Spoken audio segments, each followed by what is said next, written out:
Well, welcome to the show, Bretton. Pleasure to have you. Thanks for having me. Thanks for being here, man. Yeah, So of we have course. Breton Bess in the house. Okay. Bretton, how old are you? I'm 30. Okay. So Bretton Yeah. is 30 years old, guys. He's been in sales for how long? 10 years. A decade. So we're pretty Good similar old there, 10 dude. 0. Yeah. So he's in the pest industry. He owns a branch in Insight Pest Solutions, right? hmm And Bretton, your best year income wise has been over a million. Yep. Okay. And then personal sales about 350, you said? Yeah. Just from personal sales. Love Yep. that. Okay.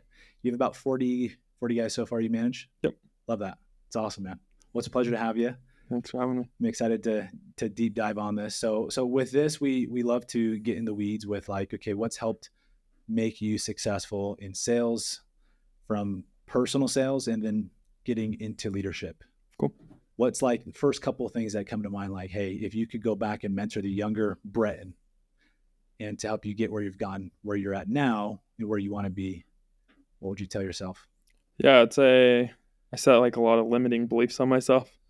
Just, I think 10 years ago was a little bit different. It was the social media presence wasn't as much there. And so it was just, I think like it's a lot easier to find mentors. Yeah. And just seeing like guys that are doing crazy, insane amounts of revenue, whether personal or whether it be through, through their downline. And so just I set a lot of limiting beliefs on myself. Hey, I can only sell 4 accounts a day in pest, or I remember when I finally broke that barrier, I was like, hey, I could sell 6 accounts every single day or whatever. And just as time has gone by, just learning, hey, let's get rid of those. Like, how many can I really sell? Yeah. So just I'd say that's a big thing. Is just stop limiting your beliefs on what you can sell. So if you could go back and like tell yourself, okay, what's that mean? Like, how do you break that down even more? Yeah, I mean, I think just like instead of choosing a number, it's just like I'm just gonna go give 100%. I'm not gonna stop. I think subconsciously, like once you hit that goal or like that cap, if you will, it's like it's very easy to like kind of let off the gas, or even just like whatever limit I've ever put on myself, that's kind of like been the cap that I've put on. So Yeah. over the past couple of years, just I can go do whatever I want. Like I just have to believe I can. I love that. So I'm very big into focusing on the input versus output. Input being like what you can control, your work ethic, how many people you talk to. 100%. Yeah. Because this is an exact symptom of output focus. Like once you hit your 4 sales in the day, you're like, oh, we're good. Yeah. Yeah. And it wasn't even so much like, hey, I'd stop knocking. Yeah. But it was just like, okay, like it's like 7:00. I'm like, hey, like I'm at 3. I need one more sale. Interesting. Right. And so I think I'd like push a little bit less hard on that. Yeah. And like it's happened every cap that I ever set. And finally I was just like, hey, like I'm done putting limits on it. It's like, hey, I'm just going to go as hard as I can on every single door. The customer's still willing to chat. We're still pushing. Like, and you eventually start learning like what to push and what not to push. Yeah. But I think that's the skill based. And then obviously the limits is like more the mentality, right? Mm-hmm. So I love that. I think that's a important thing. And forgot to mention, like highlight for you, you've won Golden Door. Yeah. With pest control. Yep. And then when you and I met, I always forget the time of the pest panel, like door to door. Dude, you always do. It's so funny. I'm like, dude, you look familiar. Yeah. No, that was fun. Yeah. Shout out to Sam awesome. for letting us have that there. Yeah, that was awesome. Yeah. Let's break down that year you did Golden Door. Like what led up to that? Yeah. So I got it 3 years ago. Okay. So that was, you had to hit 550,000 revenue. The summer prior, I had told myself that I was going to go hit 600 accounts. And it was like the beginning of September. I was at 250K revenue. And I just, like, I got a call from the CEO. He's like, hey, like, we need a new VP of sales. Like, I want you to come back. And at that time, I was just like so burnt out. I didn't really have, like you said, like the outcome based mentality. I was just like having to hit 600 accounts. And I was just like, so done with knocking. I was just like, hey, like, how soon do you need me back? Fingers crossed. Hopefully it's soon, Yeah. And he was like, well, ideally, like, you're in these meetings starting Monday. And so I was like, great. Well, I guess I'm going home. Like, I'm done knocking, And there wasn't like a real serious, like, hey, like, I need the 600 accounts because of X, Y, Z reason. Okay. I didn't have like a why, if you will. It was just like, hey, like 600 would be a really good goal. Yeah. But then the next summer, it was just like, not like I'm hitting a Golden Door award. It was like, I don't know, like I was just like the VP of sales. I had to go do something crazy. Like, and I think also just like for myself, like I saw guys that were getting Golden Door awards. So I was just like, hey, like, I don't think they're better salesmen than I. And I think like I didn't quite understand at the time, but just getting a Golden Door award is like probably like 90% mentality. You know, selling a couple more accounts every single day. Like I think there's some skill involved, but a lot of it more is like you'll figure out how to do it along the way. Yeah. Just like naturally. And so the next summer I hit like 580 revenue. Look at that. So smashed it. Yeah, smashed it and did it in 4.5 months, which was cool. How has getting that Golden Door affected your career? Hitting that level of success. Yeah. And for the audience that doesn't know, Golden Door is 550,000 in revenue at that time for pest control. Yeah. And it's the 0.01% of every space: pest control, alarms, dish, solar. So yeah. I mean, I think like the level of confidence I have on the doors is kind of a little bit different. Now, like I've gone and sold 100K revenue in 8 days now, and it's like, like before, like if you had ever told me that was going to be possible, it's like, yeah, there's no way, right? Like 100K revenue is a lot, especially in 8 days. That's not a lot of days, So you've raised the bar in your own head.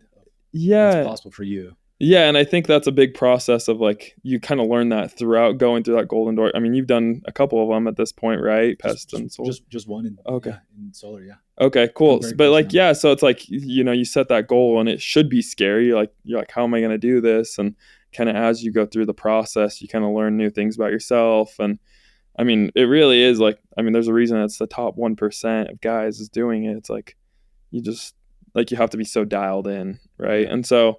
Going back to the original question, like I think like just being more dialed in and just like knowing, hey, like just kind of like the ins and outs of doing that. And I think like also from a recruiting standpoint, right? Like, would you rather learn from somebody that goes and sells, 100 accounts in a summer, a guy that goes and sells, 800, 900 accounts and, 8x the revenue or whatever, and like I think it's important to learn from like the right leaders and the right mentors. And so I think that's the Harvard MBA, if you will, but for our industry. Yeah Having achieved something like noteworthy and saying, hey, look, I've been there, I can mentor you to get here. For sure. I think it's great. I think it's such a good motivation.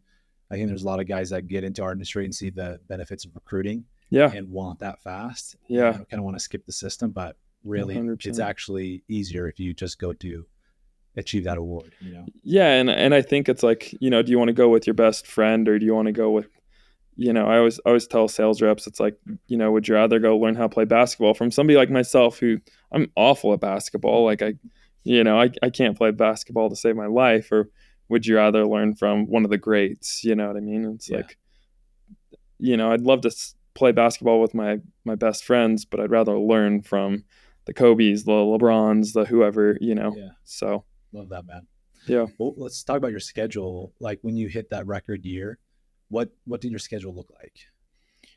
Yeah, I mean, I think for everybody that hits a Golden Door award, I think it's a little bit different. I'm a firm believer in like knowing who you are, and I think you have to do that if you're gonna hit a Golden Door award. So I'm very much a night owl.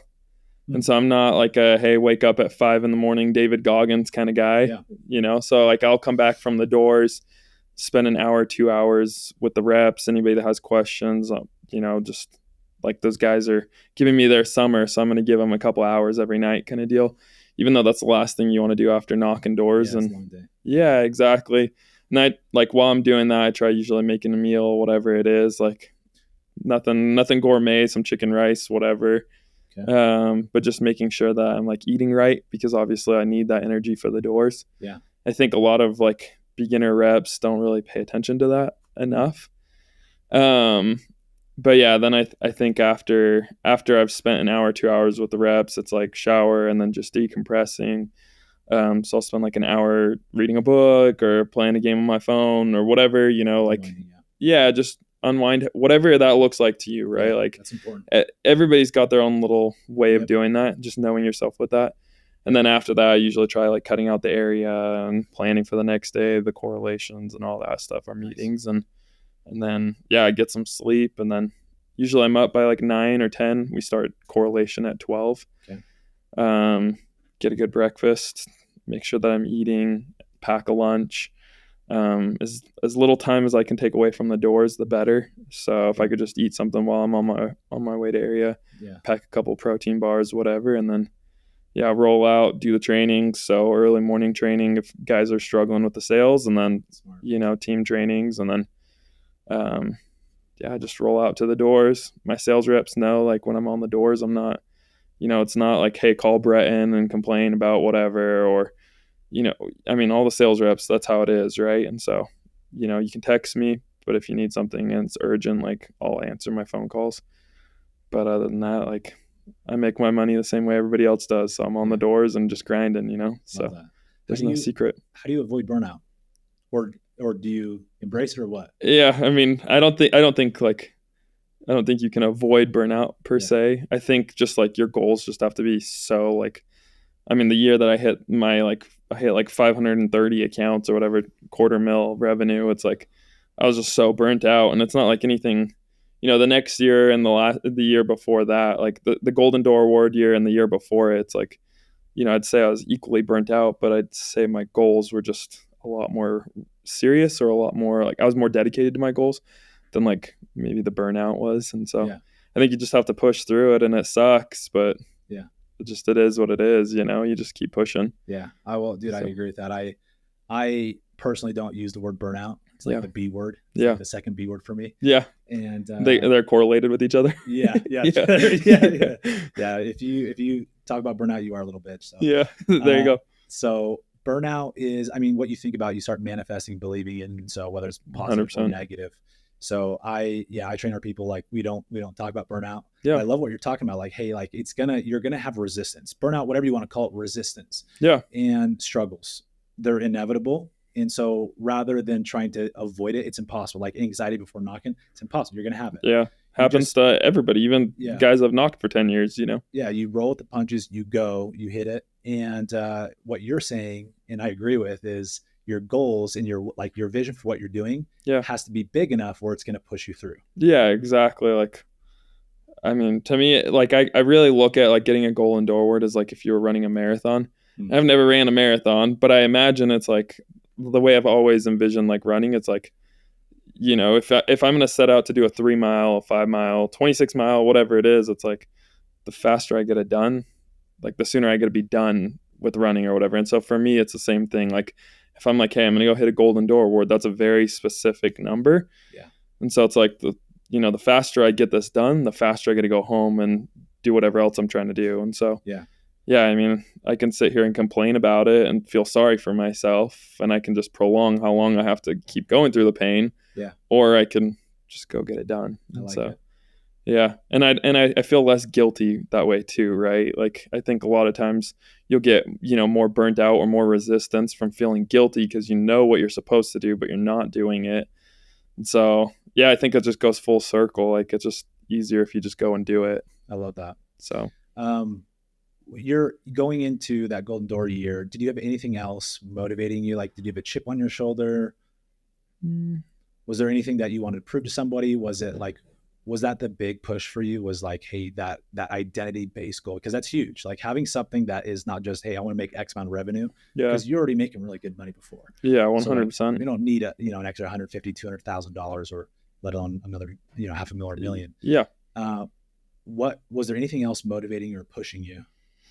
I'm a firm believer in like creating chips in your shoulder, right? Like, I think, I think like just having done the industry for so long, it's like you said, like another 100, 200K. It's like, if somebody's handing it out, like, sure. But it's not like I'm like needing to beg on the side of the road for it. Like, I think like you always have to find something that's going to push you to do more.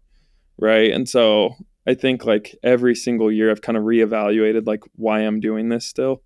Yeah. And like, I don't think either of us are at retirement money, right? So we still have to keep grinding away. But, I'm a firm believer in like finding new chips on my shoulder, whether it be, internal or external, right? Like I could have done better last year. I could have not gone home. I could have finished the 600 accounts. And like, it's tough because on the flip side of it all, like, if I come home with, you kind of struggle with the inner demons or whatever. It's like, you could sit there and it's like, hey, I could go home at 500,000 revenue, and the difference between 500,000 and 550, or now 600 and 650, it's like it's not that much of a difference in commissions. Yeah. But I just think of like, how upset would I be with myself if I didn't go and finish that, right? Like, and it's funny because it's like, you and I can have this conversation. I can tell you, hey, I'm going to go hit this Golden Door Award.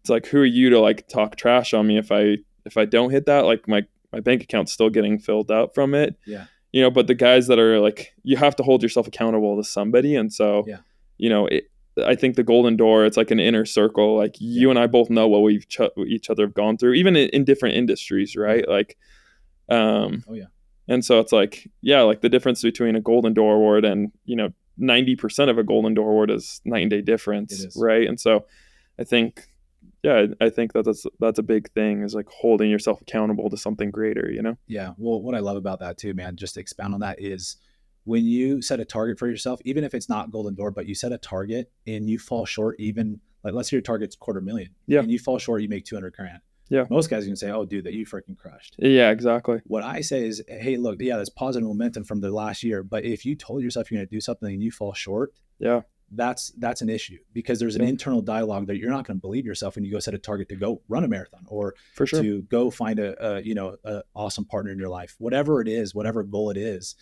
If you achieve it and you say you're going to do it, then you follow up and do it. There's a massive level of confidence that builds with that. Definitely. That also adds to anything in your life, Yeah. And so I think it's big that guys and gals, whatever they set the target, that they hit it. Yeah. Yeah. And I think it's easy to steer away from the course, right? Like it's easy to, I had this situation happen at home, or I had this situation, there's always going to be resistance, like true resistance, right?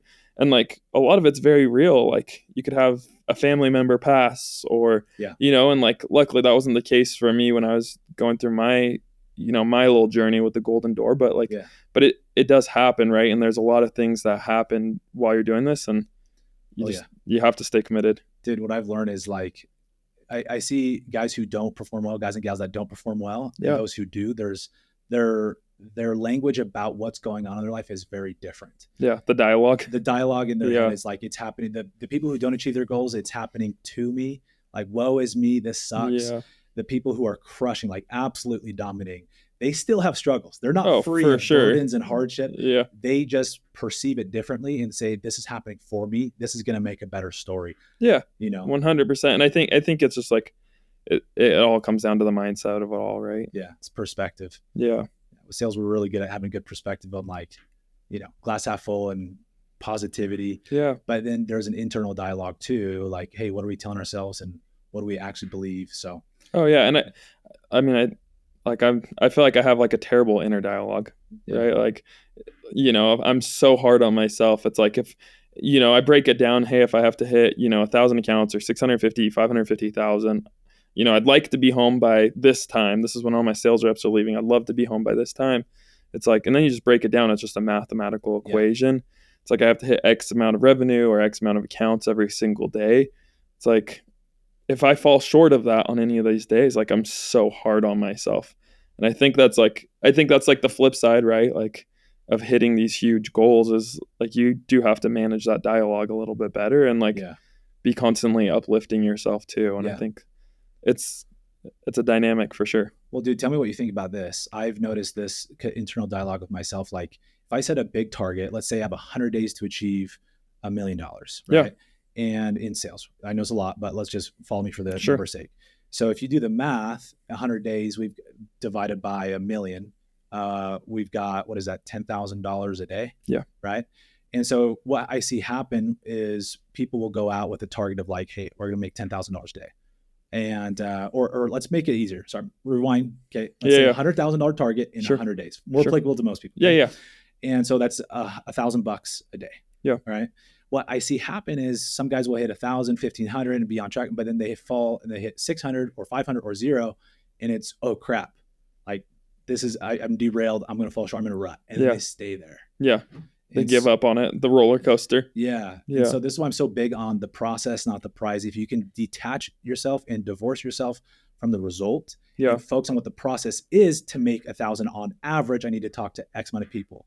Like if crap hits the fan, I need to talk to X amount of people, knock X amount of doors, make X amount of calls, and I'll get X result. Yeah. And when you can laser focus on that process, and you're not married to the results, like that includes having days where you make $3,000, $4,000, $5,000 or more. Yeah, of course. It's like, cool. Good for me. The average needs to be there though. Like tomorrow's reset, go. And I think when you can stay like grounded and centered on that, like you're not getting too high with the big days, not too low on the low days. You're focused on the result or the process, not the result. Yeah. You're hard to stop. What I think people get derailed is with their mindset on these expectations, and they get high on the highs and the lows, they stay low. Yeah. No, I mean, I think you're 100% right with that. I think it's very easy to, beat yourself up, and I think the wins, they're very short lived. It's like you hit that 3,000, 4,000 day. It's like, that's great for that day. Yeah. Right. But like, if you have a 0 day, I think like a lot of people let that linger and fester over 3-4 days or whatever. And then, it just kind of snowballs into that negativity. And I think like, like if you're going to be hitting huge results, you have to be able to wash away the wins and the losses. Agreed. Don't let the highs get too high or the lows get too low. Yeah. So what's your process like when you do get there? Like we've all been there, feeling anxiety. You're like we've had an off day, off week, whatever it is. Like, how do you reset? For me, because like if I'm going to hit that golden door award, it's like, it's all just based off of averages, right? Mm-hmm. Like, and I try to, I try to base off of averages, right? Because like you said, like, it is very easy to get on the high and the low. So it's like, I just recalculate, right? It's like, hey, if I'm trying to get, for me, it was like, hey, I want to be done by August 31st, right? All my sales reps are gone home, whatever, they got college, for me, I was like, hey, like if I have to knock Christmas Eve, like that's what I'm willing to do, right? Like there's a sacrifice that, kind of plays into it all. But for me, it's like if I miss my goal by 1,000 revenue, I think it was like I had to hit like 4,500 revenue every day or whatever for the amount of time and everything else. If I fall short 1,000 revenue, it's like, okay, well, I can just recalculate the whole thing. It's like, hey, if I'm going home by August 31st, it's like, well, that adds a couple, $50 or $100 or whatever it is to every single day, and that allows me to reset. It's like, hey, I got to wash that away. Nice. Right. But I think like, I mean, like, obviously you can't be okay with that. It's like, hey, you know what? Like, it's not a big deal. Like, I'll just rinse and repeat tomorrow, and you just constantly in that cycle. But I think you do have to give yourself a little bit of grace as well. And, maybe, August 31st isn't reasonable at that point. Maybe it's September, mid-September, end September or whatever it is. It's like, but I think really you have to be able to be honest with yourself and say, hey, you know what, am I just being a pansy about this? And like, am I just, or like, hey, is this like actually like, are there real things going on, Yeah. And I think like a lot of times people are very easy to play the victim mentality and like, hey, you know what, this sucks. Yeah. So, what's interesting is when I was selling pest control, I did 900 accounts my rookie year, but I was selling 1 in 5. 1 in 5 is what I was selling at. And in my second year, I did 600 accounts in about 8 weeks. Sure. And the difference in my mindset was I had days like a lot more consistent over 15 accounts. Yeah.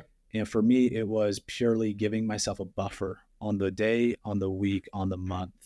It's what do you mean by that? Yeah. So for example, like let's say I sell 1 in 5, right? Yeah. So if I want to sell, let's say 20 accounts, I'd have to talk to 20 times 5. I'd have to talk to 100 people. Sure. So obviously that's going to be pushing it for me. What would happen was as I went throughout the day, the ratio dropped because of momentum. Yeah. I don't know if you've seen the same thing. 100%. I call it flow state. Flow state. I like that. Yeah. So you start catching fire, you get in the flow state. Yeah. And, but what I recognized too was, hey, if I set my numbers on like, hey, I'm a 1 in 5 type of guy. Yeah. It creates some problems because sometimes you roll that dice, you could like, let's say you had a 5-sided dice. Yeah. And you were trying to hit 1 and that's your sale. You could roll a dice 10 times and you're not going to hit. Yeah. That could happen. It's not because the dice is flawed. It's just a game. Yeah. Just mathematically. Yeah. And so I set buffers in the sense of, hey, I'm going to base my numbers on 1 in 7, 1 in 8. times that by the goal. Let's say it's 10 sales. Yeah. So 1 in 7, 70 to that's 80. 70 to 80 decision makers. Yeah. So then now I have a process, and then I time block on the day, input, focus, go. What happens is the opposite. I start crushing. And so I get like, but sometimes, I get 1 in 15, and I notice myself getting like pissed off at the beginning. Yeah. It's so It's bad. a thing. 100%. And so I started like adjusting every single day, where I would literally, like, my first sale, 1 in 20, 1 in 15, third one, 1 in 12, 1 in 10. And I followed that process. Just scale it a little bit. Yeah. So I was always ahead. I was always winning. Yeah. You know what I mean? Yeah, 100%. I think it probably helped keep your mentality really strong. It did. It did. Yeah. I had one day where I got hard on myself, and I had no sales by 6. I was so pissed off. Yeah. That was my first year. And that's when I learned, I'm like, okay, I've got to change something. Yeah. You know what I mean? Because even no matter how good you and I are selling anybody, you can't force people to buy. 100%. Yeah. And so can't take it away from them. This is why I can't stand about Cardone, Andy Elliott, and some other people. It's just like, sell, close. You're a master freaking close. I'm like, bro, chill. Yeah. Like, Jeremy Miner's approach much better. Yeah. You know? Yeah. I mean, I think as a general rule of thumb, right? Like, I think, you know, as the 1%, it's like, like you have to be like so in tune with everything, and you have to be so deliberate. But I think general population, I think a lot of that advice works. Oh yeah. Just like get out there and just knock the doors. Yeah. Just but you weren't worried about, am I knocking the doors? It was, hey, you know, are the doors answering? Or the, and I think like, am I getting people to tell me no? Yeah. And I think it's cool that you've broken it down so much, where it's like, hey, I know the first one's probably going to take 20 doors. The next one's probably going to take 15. The next time it's 12. It's like, you know, it's not like a rookie can do that. Like, you know, never knocked a door in their life, right? For you, you know, it was your rookie year, but you probably took, even the first month might have taken you a while to like collect enough data points where you can kind of develop that system. I agree with you. Here's what I'd say is that you can, like, success leaves clues. And so every company, every industry has some like clues you can look at. And so you can say, hey, look, the average guy coming in is going to sell 1 in 30. Yeah. So we now have a system built on that, and then scale them to 1 in 25, 1 in 20, 1 in 15. So to some extent you can. Yeah. And what I've noticed with guys are like, oh, hey dude, you did so many your first year. I'm gonna try to do 500. Like, I would actually cheer them on, say, let's go, let's do it. And what would happen? Tell me what you think about this, Bretton. They would set their target at 500, be undertrained for it. Yeah. Because they look at me, they're like, Nick's a chump. Like, if he did this, I can definitely do 500. Yeah. I don't blame him. Yeah. And they go into it and they're like, oh crap. Like, shoot, I did like 3 yesterday. I need to do 5 a day. And then they start derailing. And I saw guys that could have done 3, 4, 500 do 100, 150, 200. 100%. And I think a lot of that comes to like how you value yourself, right? Like when you go and hit that 3-day, you're like, maybe I am a 3-day rep, right? And then it's like, and then because like it goes back to exactly what I was doing, right? Like 4-day rep, 6-day rep. It's like, I think it's very easy to do like go backwards on it too, right? Where it's like, hey, you know, I'm a 3 count day rep. Maybe I'm only a 2-day rep because the 3-day was a lucky day. Then you kind of work your way down instead. And I think like comparison's the thief of joy too, right? Like, you know, you're going to sell different types of customers than myself, right? Like, and you hear the term laydowns in the industry, which I hate that term because like a laydown for you and I might be, you know, a rookie's like best sale ever, right? And so like, but I think like, I think it all just depends on like where you're comparing yourself to, right? Like they see you, they've already built you up to be a chump, and then they're like, hey, like if Nick's a chump and he did 900 and I'm trying to do 500 and I only did 3, it's like, well, what am I then? Exactly. And so I think like just kind of keep in perspective, it's like you and I are going to sell a little bit different, and you know, so I think that's important to keep in mind. Dude, so much to go of like success and anything goes back to your self-confidence and self-worth, and like what you believe you're capable of. Yeah. And when you get married to the prize, like when you get married to the result, I mean, you're setting yourself up for failure. And rather than saying, hey, I'm a 1 in 3 kind of guy, you know, that these reps end up getting themselves in the trap with, it's like, even if you were hitting 5 or 6 a day, you still shouldn't be saying I'm a 1 in 6 kind of guy. It's like, I put in X amount of doors kind of person. I put in X amount of no's every day kind of person. And I'm obsessed on improving, because that individual, dude, it's lights out. It doesn't matter. Like you and I didn't come out of mom's womb. Like having our gifts to sell. Like you don't learn. My first summer, I didn't make a single penny selling solar. There you go. So I mean, it's definitely a learned skill set. So when I hear people talk about like, dude, like you just have the gift of gab. You're just gifted. It's like, Mhm. whoa. Them saying that about someone else Yeah. is casting a massive limiting belief on themselves. Yeah. And so I call that out. What we say, if we put others on a pedestal, you're putting yourself down. Yeah. And what guys like you and I do the opposite. We look at the guys up like crushing it and say, it's nothing special about you, bro. Yeah. But we also don't get naive to say I'm attached to the results. Well, yeah, I mean, there's no way for you to know like what work I've put into it and vice Behind the versa, scenes. right? Like that's where the magic happens is in Yeah. the dark room. Like when nobody's watching, what is that guy doing? For How are sure. they working? How are they training? And so to look at just the highlight reels and be like, oh yeah, I can do this. Yeah. Like you don't know what made that person. Yeah. You know? Well, and even the mentality is, there's similarities, but there's also differences. Like, you've talked a lot about how many doors can I knock every single day. You're like, hey, if I'm going to, sell 20 accounts and I'm 1 in 5, then, I got to knock 100 doors. Like for me, I used to have like a bad relation with like how many doors I'm going to knock. And so I actually don't do the like, hey, I'm going to knock 100 doors or whatever. Yeah. But for me, it's like, how fast can I get from each door to each door? So good. And so I just don't even like, it's not like hey, like I've already knocked 50 doors, I'm ahead of schedule, I can slow down, or hey, you know what? Now I'm going to get more. I'm going to get 21 sales because I'm going to be able to knock 105 doors today or whatever. Yeah. For me now, it's like, how fast can I get from each door to door? It's like, I'm going to give my everything on each door. There you go. So if the customer comes out, they're yelling, screaming or whatever, hey, that's not a big deal. Have a good one, whatever, move on to the next door. I'm not going to convince them to buy anyway. Yeah.